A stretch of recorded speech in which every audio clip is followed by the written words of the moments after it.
Hey, welcome to my midlife crisis. This is Hairbrush Poetry Jam, and today I'm going to read for you a poem I wrote called Pedigree. I wrote this poem because I don't have any formal training in poetry or creative writing, and sometimes I feel sort of at odds with that. I'm having a lot of fun with my poetry, but also I really don't know what I'm doing. It's just something that I'm using to express myself. So, um, so I wrote this poem and it did help me feel better. I just decided to be really honest about it. So here it is. I hope you enjoy it. It's called Pedigree. I don't know what iambic means, or how to analyze a theme, or whether metaphor or simile is what this poem needs. Whatever element the meter measures doesn't count, it seems, when I can't be the small elite who knows all modern verse is free. All I know is how to bleed, or how to feel the missing beat, or whether this emotion seeps from every heart that's buried deep. So now I seek to further reach into the lessons they can teach, to name the tools that I can see defenseless scattered around me. Alas, I have no pedigree that's worthy of a legacy, so everyone will know to be impressed with my own poetry. Okay, so the inspiration for that poem actually came from a writer's group. I started going to a virtual writers group that meets once a week a few months ago, and I think it was the second time I was being critiqued. And one of the other writers in the group, she was helping me out a bit with the meter on a few lines, and she kind of laughed and said, "Oh, I keep wanting to go into iambic, but that's not what you're doing." And like, I had heard that term before, but I had to Google it.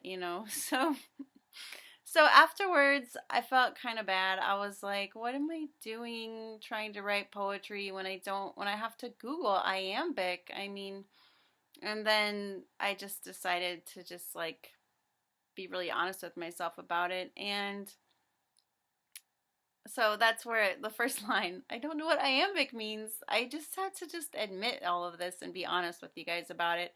And the truth is that I've been wanting to write poetry my whole life. I wrote a lot of poetry in high school and a little bit in college, and it was just one of those things that it just slipped away from me over the years, and I'm so happy to have it back. And I'm not going to go back to school and get a degree in creative writing. I'm just doing what I can with what I have and with what I know. So, if anything, I would just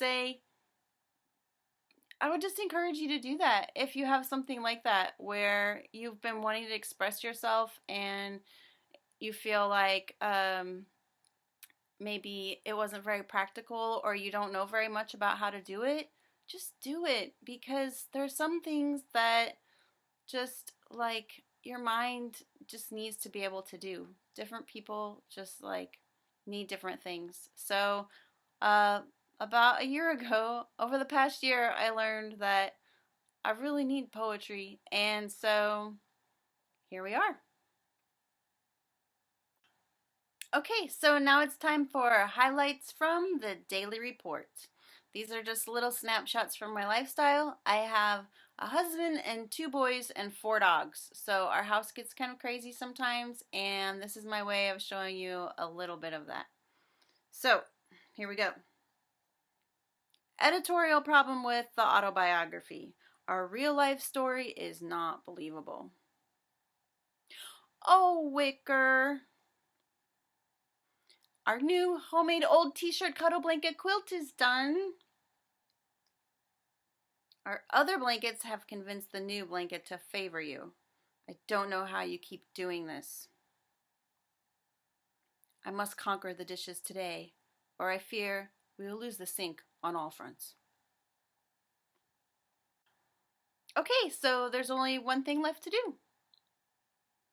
I think like a scholar and spin like a baller, so hit the subscribe if you care what I holler, the bell and the like, and you'll show me some love. My jam is a poem. I don't ask for much because who needs a microphone? I have a hairbrush.